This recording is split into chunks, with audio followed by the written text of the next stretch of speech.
जय श्री राम दोस्तों, स्वागत है आप सभी का हम सबको यूट्यूब चैनल सनातन धर्म यात्रा में। दोस्तों, जैसा कि आप सभी जानते हैं कि इस समय विकास दिव्यकीर्ति के द्वारा दिए गए एक बयान पर अत्यधिक विरोध हो रहा है और मैंने भी अपने पिछले वीडियो में विकास दिव्यकीर्ति को एक चैलेंज दिया था कि जो बयान उन्होंने कट टू कट दिया है वैसा ही ठीक बयान यदि वो वाल्मीकि रामायण में दिखाते हैं तो मैं उन्हें 20,000 रुपये दूंगा और मेरा चैलेंज अभी भी वैसा ही बरकरार है।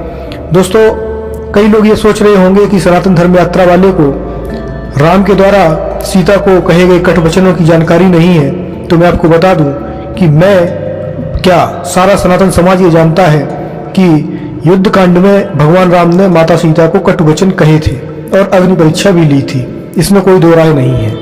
मगर जो शब्द विकास दिव्यकीर्ति ने कहे हैं वो शब्द बिल्कुल भी न्यायोचित नहीं है और ना ही ऐसा कुछ भगवान श्री राम ने कहा था।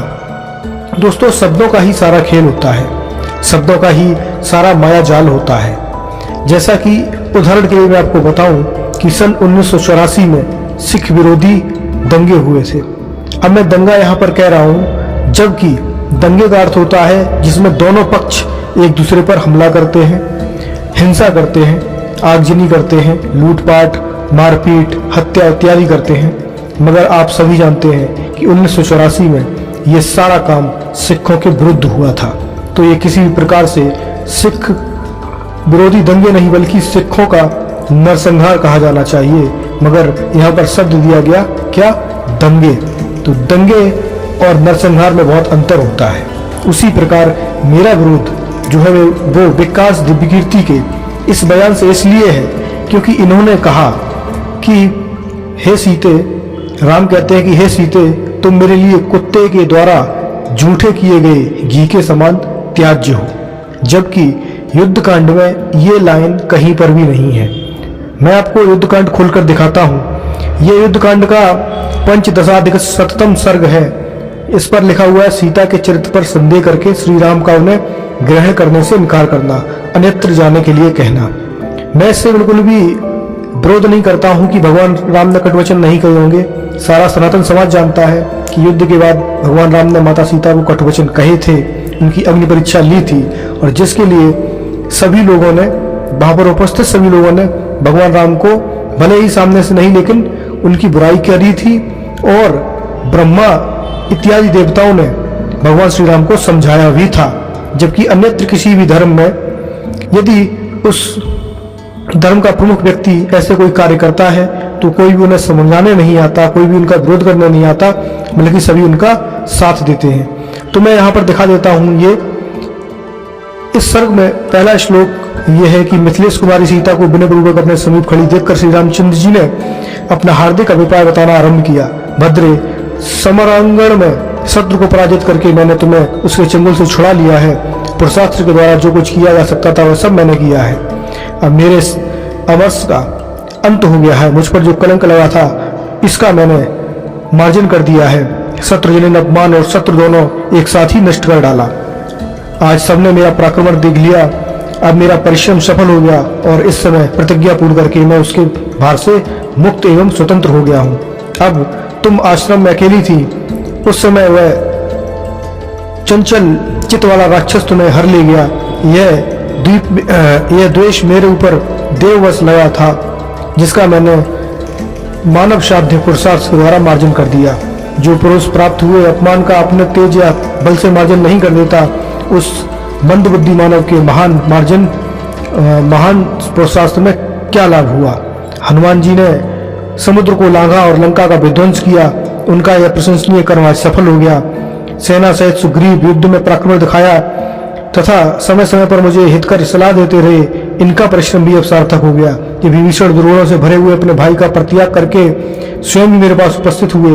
अब तक किया गया इनका कारण भी निष्फल नहीं हुआ। इस तरह कहते हुए श्री राम जी की बातें सुनकर मृगी के समान विकसित नेत्रों वाली सीता जी के आंसुओं में आंसू भर आए। वे अपने स्वामी की हृदय वल्लभ थी, उनके प्राण वल्लभ उन्हें अपने समीप देख रहे थे, परंतु लोकवाद के वैसे राजा श्री राम का हृदय उस समय विदीर्ण हो रहा था। वे काले काले घुंघराले काल बालों वाली कमल नयनी सुंदरी सीता से बानर राक्षसों की बड़ी सभा में पुनः इस प्रकार कहने लगे, अपने तिरस्कार का बदला चुकाने के लिए मनुष्य जो कर्तव्य है वह सब मैंने अपनी मान रक्षा की अभिलाषा से रावण का वध करके पूर्ण किया है। जैसे तपस्या में भावित अंतकरण के अथवा तपस्या पूर्वक परम स्वरूप चिंतन करने वाले महर्षि अगस्त्य ने वातापी और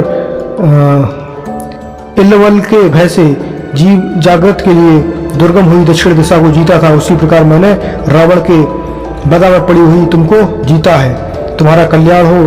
तुम्हें मालूम होना चाहिए कि मैंने जो ये युद्ध की परिश्रम उठाया है तथा इन मित्रों के पराक्रमों से इसमें विजय पाई है, यह सब तुम्हें पाने के लिए नहीं किया है। सदाचार की रक्षा एवं फैले हुए अपवाद निवारण तथा सुविख्यात वंश पर लगे हुए कलंक का परिमार्जन करने के लिए सब मैंने किया है। तुम्हारे चरित्र पर संदेह का अवसर उपस्थित है, फिर भी तुम मेरे सामने खड़ी हो।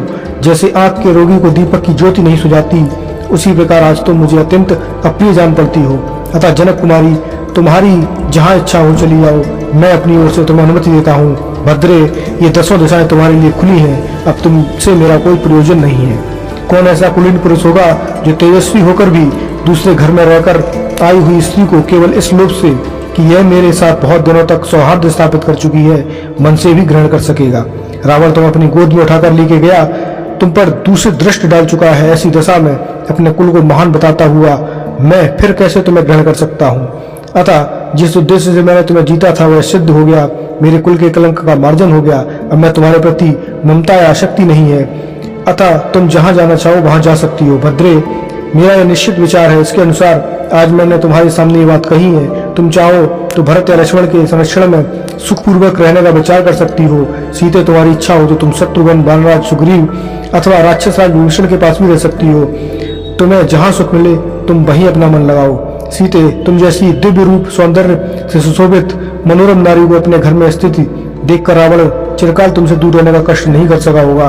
जो सदा प्रिय वचन सुनने के ही योग्य थी, बेमानन सीता चिरकाल के बाद मिले हुए अपने प्रीतम के मुख से ऐसा अप्रिय बात सुनकर उस समय हाथी की सूंड के आहत हुई लता के समान आंसू बहाने लगी। इसके बाद आप देखिए कि अगला सर्ग शुरू हो जाता है, जिसमें है कि सीता का श्री राम जी को उपालंब पूर्ण उत्तर देकर अपने सतीत्व की परीक्षा देने के लिए अग्नि में प्रवेश करना।